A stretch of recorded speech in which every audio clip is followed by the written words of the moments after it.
آپ صلی اللہ علیہ وسلم نے مستقبل کے متعلق جو پیشن گوئیاں فرمائی ہیں ان میں وہ جنگیں بھی شامل ہیں جو مسلمانوں اور مشرکین کے درمیان ہوں گی، اور وہ جنگیں بھی شامل ہیں جو مسلمانوں کے ہی درمیان آپس میں ہی جنگیں پاسٹ میں ہوئی ہیں۔ تو اسی کے متعلق انہی جنگوں میں سے جو مسلمانوں کے درمیان جو جنگیں ہوئی ہیں انہی جنگوں میں سے ایک اس کے متعلق آپ صلی اللہ علیہ وسلم نے پہلے ہی پیشن گوئی فرما دی۔ آپ صلی اللہ علیہ وسلم نے فرمایا کہ لا تقوم الساعة حتى تقتتل فئتان عظیمتان تكون بینہما مختلة عظیمہ ودعواہما واحدہ، کہ قیامت اس وقت تک قائم نہیں ہوگی جب تک کہ دو بڑے گروہ، دو بڑی جماعتیں آپس میں لڑ نہ لیں اور ان کے درمیان زبردست لڑائی ہوگی، زبردست خون ریزی ہوگی، وَدَعْوَاهُمَا وَاحِدَةٌ، حالانکہ ان کا دعویٰ، دونوں کا دعویٰ ایک ہوگا، یعنی دونوں کا دعویٰ ایک ہوگا، دونوں مسلمان ہوں گے، دونوں اسلام میں شامل ہوں گے، داخل ہوں گے، اور دونوں اللہ کو ماننے والے، رسول اللہ پر ایمان لانے والے ہوں گے، لیکن ان کے درمیان زبردست جنگ ہوگی۔ اس حدیث سے ثابت ہوتا ہے، یہ حدیث صحیح بخاری کی ہے جو میں نے ابھی آپ کے سامنے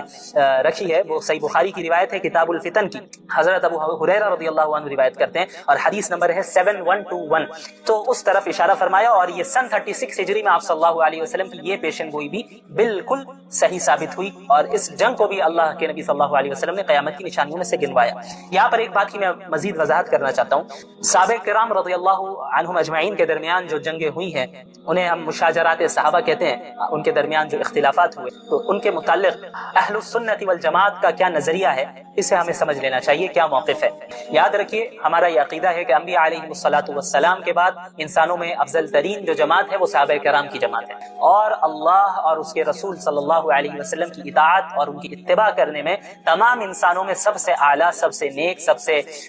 تیزی کرنے والے اتباع کرنے میں صحابہ کرام ہی ہے، خیر میں سبقت لے جانے والے صحابہ کرام ہی ہے، اور انہی کی خدمات کا نتیجہ ہے کہ دین آج ہم تک پہنچا ہے، اور انہی کی قربانیوں کا نتیجہ ہے کہ اللہ تعالیٰ نے اس دین کو غلبہ عطا کیا۔ تو صحابہ کرام کے درمیان جو کچھ بھی اختلافات ہوئے ہیں، جو کچھ بھی جنگیں ہوئی ہیں، ان کے متعلق اہل السنت والجماعت کا یہ متفقہ موقف ہے کہ ہم سکوت اختیار کریں، خاموشی اختیار کریں، یعنی ہم 1400 سال بعد آ کر ہماری اور آپ کی کوئی حیثیت نہیں ہے کہ اس جماعت کی نیتوں پر ہم حملہ کریں، ہم فیصلہ کریں کہ بھئی یہ 100% غلط ہے اور یہ 100% صحیح ہے، ہمیں یہ اختیار نہیں دیا گیا، بلکہ ہمیں اپنے ایمان کی حفاظت کرنی ہے، اور ہم کسی فتنے میں مبتلا ہو جائے اس سے بچنے کے لیے ہمیں چاہیے کہ صحابہ کرام کے متعلق اپنی زبان کو بند رکھیں۔ آج ہمارے یہاں ایسے کئی لوگ ہیں جو کھڑے ہو گئے ہیں اور دعویٰ کرتے ہیں اور صحابہ کرام کے خلاف بولتے ہیں، حضرت امیر معاویہ رضی اللہ عنہ کے خلاف بولتے ہیں، اور بعض ایسے بھی ہیں جو حضرت معاویہ رضی اللہ عنہ کے دفاع کرتے کرتے حضرت علی رضی اللہ تعالی عنہ کے متعلق ایسی باتیں بول دیتے ہیں جو ان کے شایع نشان نہیں ہے۔ تو اسی لیے اہل السنت والجماعت کا سب سے بہترین اور معتدل اور صحیح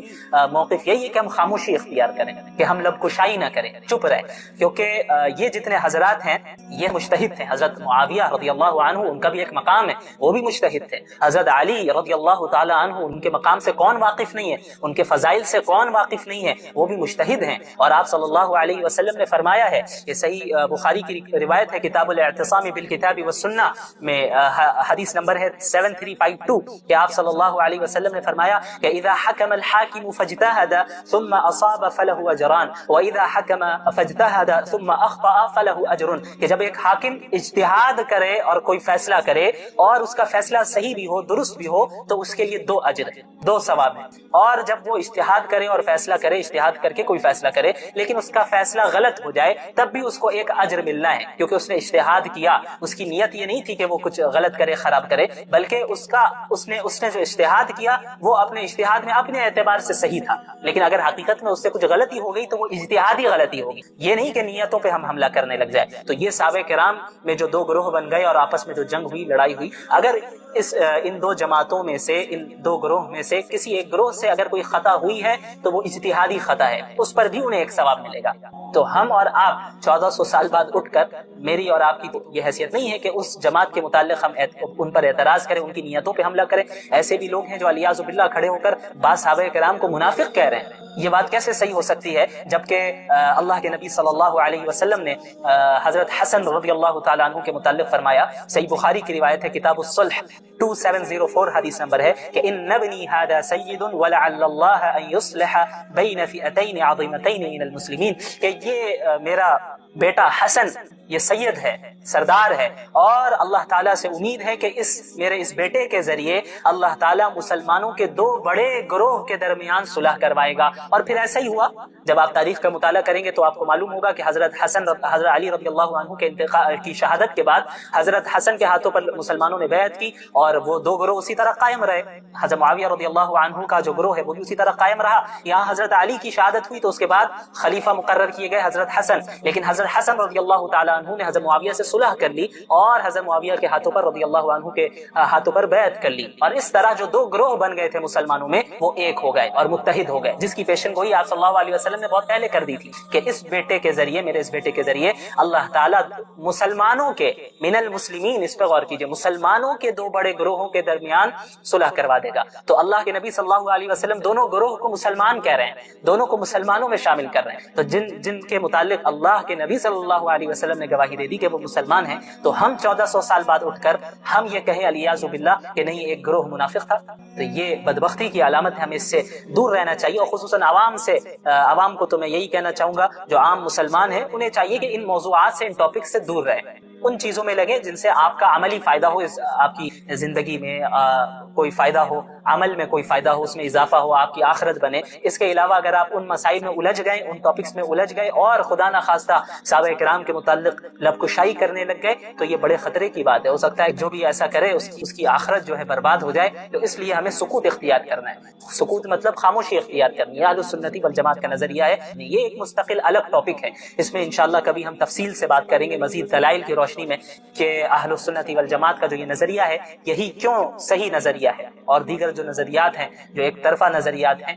وہ غلط کیوں ہیں، ہم دلائل کی روشنی میں بات کریں گے۔ لیکن اس ٹاپک کا اس سیریز سے کوئی خاص تعلق نہیں ہے، تو اس لیے ہم اس میں ڈیٹیل میں نہیں جائیں گے۔ بس ہمیں اس واقعے سے، اس حدیث سے اتنا بتانا مقصد ہے ہمارا کہ اس جنگ کے متعلق بھی آپ صلی اللہ علیہ وسلم نے جس طرح پیشن گوئی فرمائی تھی، ٹھیک اسی طرح یہ جنگ واقع ہوئی، اور اس جنگ کو بھی قیامت کی نشانیوں میں اللہ کے نبی صلی اللہ علیہ وسلم نے گنوایا۔ یہ علامت ظاہر، چاہے وہ قیامت کی علامات صغرا سے ان کا تعلق یا پھر وہ قیامت کی بڑی علامتیں ہم علامات کبریٰ کہتے ہیں۔ تو احادیث کا وہ جس میں آپ صلی اللہ علیہ قیامت کی نشانیوں کے متعلق بات کی، علامات کبریٰ کے علامات صغرا کے متعلق بات کی، فتنہ عربی زبان میں آزمائش کو، ٹرائل کو فتنہ بولتے ہیں، اس کا کی جمع ہے فتن، اسی لیے آپ نے سنا ہوگا کہ کتاب الفتن یعنی انوں کا باب کی کتاب، یعنی اپنی حدیث کی کتابوں میں ایک باب یہ بھی قائم کیا، ایک چیپٹر یہ قائم کیا جس کا نام انہوں کتاب الفتن یا کتاب والملاحم۔ ملحمہ کہتے ہیں بڑی جنگ، گریٹ وار کو ملحمہ، اور اس کا پلورل فارم ہے، اس کی جمع ہے ملاحم۔ کتاب الفتن والملاحم یا کتاب الفتن کہا جائے یا احادیث فتن کہا جائے، سے مراد وہ احادیث جن میں آپ صلی اللہ علیہ وسلم مستقبل کے تعلق، فیوچر کے تعلق گوئیاں کی، پریڈکشن کہ یہ آزمائشیں میں آئیں گی اور یہ علامتیں ظاہر۔ تو بہرحال اسے کہتے ہیں احادیث۔ اس کا بہت اہمیت ہے، مثلا آج کے 15 جانتے ہیں ہمارے بہت سے میں آ چکا دجالی فتنہ ہے، دجالی فتنے ہیں، ان کا بھی ہو چکا ہے، اور اس طرح وہ ہو گیا ہے کہ دجالی فتنے پھیل گئے، اور اب بس انتظار ہے دجال کی شخصیت کے، یا بس اسی کا نکلنا باقی آپ صلی اللہ علیہ قیامت کے متعلق جو چھوٹی نشانیاں بیان کی، جنہیں ہم علامات صغرا کہتے ہیں، نشانیوں میں ان کا شمار ہوتا ہے، انہیں ہم علامات صغرا کہتے ہیں۔ اور یہ علامات صغرا جو ہیں تقریباً 99% آج کے ہم اگر دیکھیں، پوری تاریخ دیکھیں اور آپ صلی اللہ علیہ وسلم کی احادیث، ہمیں معلوم ہوتا ہے کہ جو علامات صغرا ہیں، چھوٹی نشانیاں ہیں، وہ تقریباً 99%، اور ایک میں بڑے احتیاط کے ساتھ کہہ رہا ہوں کہ باقی اس کے بعد پھر علامات کبریٰ کا یعنی آغاز ہو، اور علامات کبریٰ کے متعلق آپ لوگ جانتے ہیں 10 بڑی نشانیاں ہیں، قیامت کے متعلق 10 بڑی نشانیاں ہیں کے متعلق آپ صلی اللہ علیہ وسلم فرمایا میں سے ایک نشانی بھی آ گئی تو اس کے بعد پھر جلدی پیدل پہ نشانیاں بھی آنے لگی۔ تو ان احادیث متعلق چیز اور جان لیں، یہ جو احادیث ہیں، جب آپ صلی اللہ علیہ وسلم مستقبل کے متعلق کسی علامت کے متعلق بات کی تو ظاہر سی بات ہے کہ آپ صلی اللہ علیہ وسلم جب اس حدیث کو بیان فرما رہے ہیں تو اس وقت تو وہ فتنہ یا وہ علامت تو ظاہر نہیں، ظاہر سی بات ہے وہ فیوچر کے متعلق پیشن گوئی تھی، بعد میں پھر اس کا وجود آیا، یعنی اس کا وجود بعد میں۔ تو مثلا اگر اللہ کے صلی اللہ علیہ وسلم نشانی کی طرف اشارہ کیا اور اس اشارہ کرنے کے بعد تقریباً 4 یا 5ویں صدی نشانی کا وجود آیا، ہوا فتنے کا وجود، تو ظاہر سی بات ہے اس سے پہلے جو زمانہ گزرا ہے اور جو علماء گزرے انہوں نے اپنے زمانے کے اعتبار سے کے پاس جو قرآن و حدیث کا علم تھا اور اللہ تعالیٰ نے انہیں عطا کی تھی اس کے مطابق اس حدیث مطلب انہوں نے اپنے علم کے مطابق کی، حالانکہ وہ فتنہ یا وہ نشانی اس وقت تک ظاہر نہیں ہوئی، وہ نشانی ان کے زمانے میں نہیں آئی تھی، انہوں نے اپنے اعتبار سے، لیکن بعد میں جب اس کا وجود ہو گیا تب 100% ہمیں معلوم چل گیا کہ آپ صلی اللہ علیہ وسلم نے جو یہ بات ارشاد فرمائی تھی مراد مراد یہ فتنہ ہے، مراد یہی نشانی ہے کہ ظاہری طور پہ ہمارے سامنے نظر آ رہی ہے۔ تو مثلا ایک آپ صلی اللہ علیہ وسلم نشانی بیان کی، اور اس کا وجود کب ہو رہا ہے، اس فتنے کا وجود، نشانی کا وجود کب ہو رہا ہے، ظہور کب ہو رہا ہے، 5ویں صدی میں۔ ابھی 500 سال تک جن علماء نے ایکسپلینیشن اور تشریح نے اپنے اعتبار سے لیکن ہے یہ ضرور 100% علماء نے وہی 100% اسی مطابق وہ فتنہ وجود، بلکہ وہ تبدیل ہو سکتا ہے، کیونکہ علماء نے اپنے علم کے اعتبار سے اس حدیث کو ایکسپلین کیا، لیکن جب اس فتنے کا وجود ہوا، جب اس نشانی کا ہوا، تبھی اسی وقت ہم سمجھ سکتے ہیں کہ اچھا ایگزیکٹ مطلب کیا تھا، وہ اسی وقت پتہ چل سکتا ہے۔ اسی طرح ہم آج 15 نشانیاں جو 1400 سال اب تک ظاہر اور وہ میں آ چکے ہیں کے متعلق کوئی دو رائے نہیں کہ آپ صلی اللہ علیہ وسلم پہلے ہی وہی فرما دی تھی اور وہ کل ظاہر ہو رہے ہیں، ماضی میں ظاہر ہو اور آج بھی فتنہ وجود میں آ چکے ہیں۔ لیکن بہت سی نشانیاں ایسی ہیں جو ہمارے زمانے میں بھی آج 21 میں بھی ان کا وجود نہیں ہوا ہے۔ وہ نشانیاں ایگزامپل طور پر آپ قیامت کی بڑی نشانیاں لے لیں، تو قیامت کی جو بڑی نشانیاں ہیں وہ ظاہر سی بات ہے ہمارے زمانے میں ابھی ظاہر وہ نشانیاں ظاہر ان احادیث علماء کرام اپنے زمانے کے اعتبار سے کرتے ہیں، لہٰذا اس میں علماء کے درمیان تھوڑا بہت اختلاف ہو جاتا ہے۔ مثلا آپ نے سنا ہوگا بہت سے کہ یاجوج ماجوج کے متعلق جب بات ہوتی ہے تو بعض لوگ کنٹری ہے یا بعض کہتے ہیں جو چائنا کے اور بعض کہتے ہیں کہ نہیں یہ صحیح معنی میں ایسے افراد ہیں جو ابھی بند ہیں اور وہ کہاں ہیں ہمیں نہیں معلوم۔ تو ایسی کے متعلق ہمارا کیا رویہ؟ ہمارا رویہ ایک عالم لے کر دیگر تمام علماء کی رائے کی تردید نہیں، اس کا تعلق فیوچر سے۔ ہاں اس بات کی پاسبل فلاں عالم جو بات ارشاد فرما رہے ہیں سچ ہو سکتا ہے اور فلاں جو کہہ رہے ہیں وہ بھی سچ ہو سکتا ہے، لیکن سے زیادہ صحیح رائے کون سی ہے، یعنی صحیح رائے بالکل سی ہے، یہ تو اسی وقت ہمیں معلوم چلے گا جب فتنے کا وجود ہو جائے گا، جب وہ نشانی ظاہر ہو۔ تو اس سے پہلے کس ایک رائے پر حتمی فیصلہ کر فلاں عالم یاجوج ماجوج کے متعلق جو رائے دی وہی صحیح ہے، متعلق کوئی رائے صحیح نہیں ہے کہ زیادتی کرنا مناسب۔ اس کا تعلق فیوچر سے، اور فیوچر اللہ کے سوا کوئی نہیں جانتا، اور وحی کا سلسلہ منقطع ہو چکا ہے۔ اللہ تعالیٰ کے متعلق کوئی بات بندوں کو بتاتے تو اللہ کے نبی صلی اللہ علیہ وسلم یہ بتاتے، لیکن نبوت کا سلسلہ بند ہو چکا ہے تو اب کے متعلق کوئی دعویٰ نہیں کر سکتا، اس کا علم صرف اللہ کے پاس ہے۔ تو اب کون سی ایکسپلین صحیح ہے ان فتنوں کے متعلق میں نہیں آئے ہیں جن کا تعلق مستقبل سے ہے، تو وہ تو اسی وقت ہمیں پتہ چلے گا، لیکن ہم تمام علماء کے آراء کو اس کو ہم پاسبلٹی کے طور پر فلاں عالم اس کے متعلق نشانی کے متعلق یہ رائے ہے، اس بات کا امکان ہے کہ یہ بات صحیح، اسی طرح فلاں عالم کی یہ بات ہے، یہ رائے ہے، اس بات کا امکان ہے کہ کی رائے صحیح۔ ہاں ہم یہ کہہ سکتے زیادہ بیٹر اوپین کون سا ہے، اس سے زیادہ بہتر رائے کون سی، ہم یہ تو کہہ سکتے، لیکن عالم کی رائے کو اس طرح کریں کہ باقی تمام علماء کی رائے کو اسے رد کر اس نہیں ہے۔ نشانیوں کا تعلق مستقبل جو ہمارے زمانے میں نشانیوں کا اب تک وجود نہیں ہوا ہے، اور میں نے بتایا کہ جو نشانیاں میں آلریڈی آ چکی، پھر ظاہر سی بات ہے اس دو رائے، تو یہ رویہ ہمارا